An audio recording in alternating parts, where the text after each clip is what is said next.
Welcome back. In this video, I'm going to cover formatting of column charts. We'll be looking at 12 specific formatting elements and how to do that in Microsoft Excel. And this is the data that we will be using for this exercise. It's the department and how many employees were in each department in 2021 and in 2022.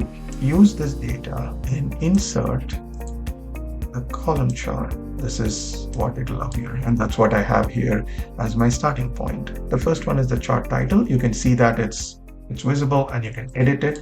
Double click and enter your chart title. If in case you don't see this in your chart, you can always go hit plus and then check this box. If it is unchecked, check the box. It will create a chart title for you. I would like to enter this as headcount. Your title needs to be informative, and if you're telling a message based on what insights you achieved or observed, then make sure that you try to condense it into the title. So this one is headcount comparison 2021 versus 2022 by department. So this is, I'm just stating what the chart is. I'm not necessarily giving any insights at this point. But if you're able to, with your data, please go ahead and use that in your title. So you can format this. I'm going to give a different fill color.